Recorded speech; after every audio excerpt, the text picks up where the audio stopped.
Okay, let's unpack this. Today we're diving into a world where grief twists into something. Well, something far more terrifying than just sorrow. You might think you know Stephen King's Pet Sematary, right? But our deep dive into these source excerpts, it really unearths the granular details. Despair, forbidden knowledge, and yeah, the ultimate cost of trying to cheat death. Yeah, and our mission here isn't just about recounting the scary parts. It's about dissecting King's really chilling idea Hmm. that our deepest human impulse, refusing to accept finality, Mm. that's also our most dangerous one. That can unleash a horror that's, well, way more insidious than simple death. So the story kicks off, and it looks like this perfect fresh start. We meet Louis Creed. He's a doctor, his wife Rachel, their daughter Ellie, little Gage, the toddler, and Church the cat, of course. They're settling into this big white house in Ludlow, Maine. It feels idyllic, but right away there's this subtle hum of anxiety underneath it all. How does King manage that unease so early on? Well, King immediately brings in Judd Crandall, the old neighbor. And Louis feels this almost instant, really profound connection. The source actually describes Judd as the man who should have been his father. Yeah. That's deep for Louis, who lost his own dad young. Wow, yeah. And Judd's kindness is right there, practical almost. Yeah. Elemental, like when he just definitely takes that bee stinger out of Gage's neck. Such a small detail, but it says a lot. Mhm. And if you look at the bigger picture, Judd isn't just some friendly old guy. He kind of embodies this older, deeper knowledge of the place, Oh. something Louis the modern city doctor just doesn't have. It's already foreshadowing that clash, I think. Two different worlds. And pretty quickly, Ellie, the daughter, she finds the pet cemetery. And it's not like a normal graveyard. It's for kids' pets. Handmade signs, kind of charmingly misspelled, like Trixie kilt on the highway. Right. Or Marta, our pet rabbit, died. Hannah, the best dog that ever lived. Yeah. You can almost feel that raw, innocent, well, love, grief, like the source says, poured into those markers. In childish sorrow. Exactly. It's born from that. And it just sets this incredibly unsettling stage for what's coming. Which brings us to a really key piece. Rachel, Louis's wife. She has this almost pathological fear of death. Right. And the source connects her right back to her sister, Zelda, who died horribly from spinal meningitis. Rachel was just 8, left alone with Zelda, haunted by these really vivid, awful memories of her sister's twisted body and screaming fits. God, that's rough. And what makes it maybe even worse is how her parents seemed focused on money. Her dad's described as checkbook brandishing, like he was more worried about bills than, Yeah. well, than his daughters. It paints this picture of trauma that just never dealt with. And then there's the road, Route 15, right outside their house, always there. At first, it's just lots of big trucks, but then King zeroes in on that specific tanker truck, the Orinco truck. How does he build that dread so effectively just with a road? It's simple but brilliant, isn't it? King taps into that common fear, the road right outside your house. Yeah. Then he gives it a face with that Orinco truck.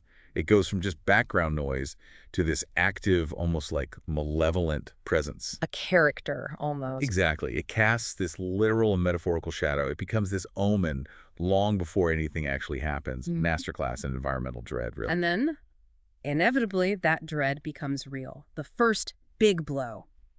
Church the cat gets hit by an Orinco truck, and Louis's first thought, almost automatic, is just bury him quick, don't let Ellie know. But then Judd Crandall steps in. Yeah. And suggests something unexpected, taking the cat to the Micmac burying ground. Yeah. Judd leads Louis on this secret trip way beyond the kids' pet cemetery. They cross this deadfall, this barrier of fallen trees, and Louis feels it right away, this coldness, this magnetic presence of some secret. OP. Judd tells him it's an evil curdled place, says it has a power that goes through phases. And he talks about the Micmac beliefs, the Wendigo. The Wendigo, right. Cannibalism, greed. Exactly. And Judd suggests that corrupting influence is in the ground itself. It twists whatever's buried there, makes them a little dead, but also capable of being sly, or even like a radio signal for something awful. So when Church comes back, the real horror starts. Lou feels this sick excitement, just feeling the cat's live weight. But, there's dried blood caked on Church's muzzle, bits of green plastic from the garbage bag he buried him in. And the smell. And the stink, yeah. Louis tries so hard to rationalize it, right? The cat's clumsy, weirdly unfeline, but he tries to explain it away. Even Rachel, she just recoils from him, unconsciously pushes him away. It's a chilling change. Totally chilling. And it's not just the physical stuff, it's the essence of the cat that's wrong. Right. King makes it so clear this isn't the same Church. It's off. And Louis is in denial. His immediate rationalizing. That's the key insight there, I think. He's already starting to bargain with the truth. Trying to convince himself. Yeah. Convince himself it's not what it so obviously is. Then things get even weirder.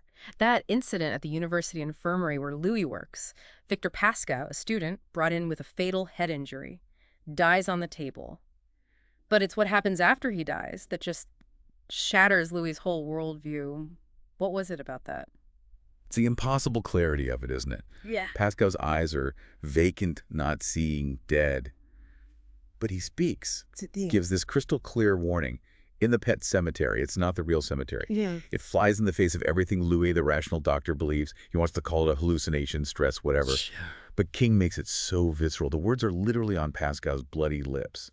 Louis in denial feels almost desperate after that. This isn't just some vague, ghostly thing. It's a specific warning about that ground. And he knows it, doesn't he, deep down, even as he denies it. It's like Pascal's begging him from beyond the grave, don't go there, and Louis is just choosing not to hear it. Exactly. He's not ready to face that truth. Yeah. So, for a bit, life almost seems normal again. Gage starts talking, going from meaningless gabble to real words.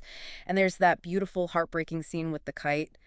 Gage shouting, "Kite's flying, Daddy!" Yeah. Pure joy. Such a perfect moment. Which makes the contrast absolutely brutal because then tragedy strikes again. Same pattern as church, but infinitely worse. Gage runs into the road, an Orinco truck. And Louis finds him. King describes it with this awful detail. His son's miserably smashed body, the little baseball cap, the Star Wars sneakers, scattered. Gut-wrenching. Yeah. And the grief that follows is just corrosive. King shows how it doesn't just isolate people, it can weaponize old tensions. Oh, yeah. Rachel has a complete breakdown. Louis can barely function. Yeah. And the funeral, it ends in a literal fist fight with Rachel's father, Erwin Goldman. Goldman blames Louis. Totally blames him. Eyes bright and clear with hate, accusing Louis outright. Grief turns into rage, accusation, fracturing the family right when they need each other most. So in that raw aftermath, Louis makes a decision, sends Rachel and Ellie off to Chicago. He says it's to protect them, give them space. But we know, the listener knows, his real motive is darker. He needs them out of the way for what he's planning. And this is where Judd makes his move. Seeing Louis just consumed by this grief, he finally spills the whole story. Timmy Baderman. The World War II story? Right. Local kid killed in the war. His father, Bill, couldn't accept it. Buried him in the Micmac ground. And Timmy came back. But wrong. Judd describes him as pale, eyes like raisins stuck in bread dough, moving like a zombie. It's sentient. Oh, yeah. Sly, even. And he only spoke the bad. New secrets, awful, damaging secrets about everyone in town. It ended with Bill Baderman burning his own house down, with Timmy inside just to stop it. Jesus. And Judd's confession is drenched in remorse. He calls the ground evil, curdled. He says to Louis maybe the most chilling line. I may have murdered your son with good intentions. Good intentions. I don't know. I mean, Judd knew, didn't he? He saw Timmy Baderman. Was it really good intentions? Or was it something else? Maybe wanting to ease Louis's pain, yes, but knowing the potential horror. That's the razor's edge King puts on, isn't it? Judd definitely acts out of what he sees as kindness, trying to lessen Louis's agony. But yeah, he absolutely understands the risk. He lived through Timmy Baderman, so those good intentions are tangled up with this terrible knowledge. It's a gamble, a horrific gamble that goes terribly wrong. It just underlines that some knowledge, some power, it's just too much. He knew the cost, and he still opened that door for Louis. So family's away. Louis goes through with it, goes to Pleasant View Cemetery at night. His mind is just teetering. The source says he's walking the balance beam of rationality, feeling like this is his only time. His only chance. He digs up Gage's coffin. The details are just visceral. The squelch of digging through mud, hitting an earthworm, and then lifting his son's body. That boneless, loose feel of his son's miserably smashed body. Ugh, it's unforgettable. It's pure desperation overriding everything. His medical training, his rational mind, all of it gone. Yeah. And he thinks about those two possibilities, right? Yeah. Either Gage comes back, maybe stunned or slow or even retarded, but it's still Gage, his son. Or it's some sort of monster, these discorporeal beings of evil, basically something malevolent just wearing Gage's body. Right. It is the ultimate gamble, violating every natural law, driven by this love that's curdled into absolute madness. It's self-destruction.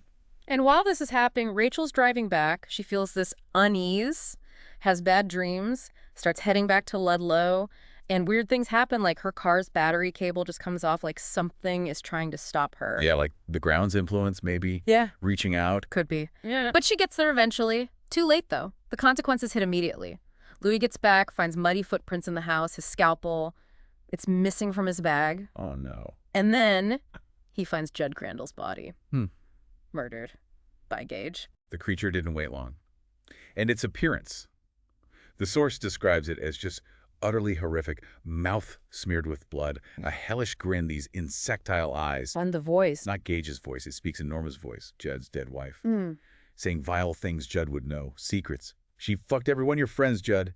Just cruel. Oh, God. And the face was described as rippling and changing. It cycles through Judd's face, then Pascal's, and finally this creature in the woods with a horrible, long and pointed and bifurcated tongue. Mm. It shows it's not Gage, it's this vessel for pure evil. All the darkness King built up right there. In the climax, Rachel gets back to the house. It's burning. She finds Louis holding Gage's body. And then Louis, completely lost, carries Rachel's body towards the Micmac burying ground. Repeating the cycle. Perpetuating the horror. Showing that once you cross that line, there's maybe no coming back. The ending is just bleak. So what does it all mean? This deep dive, it really shows us some wounds, they're too deep, some desires just too dangerous. Louis Creed's story, it's this chilling look at grief or denial of death and the monstrous price of messing with the unnatural. Yeah, the source material really forces us to face this terrifying idea King puts forward. Yeah. That true despair isn't maybe the loss itself, but our absolute refusal to accept that it's final. That irrevocability. Exactly. Yeah. Crossing that line, dead is dead. It's not just about bringing someone back. It's a self-destructive act that annihilates the very thing you love, leaves only this monstrous parody. So what stands out to you after going through this? It really makes you think, doesn't it? What are the deadfalls, the dangerous places in our own lives? What temptations do we face when we're hit with that kind of overwhelming loss? How do we actually accept finality? And I guess, what does it mean to mourn properly without seeping that forbidden, maybe monstrous return?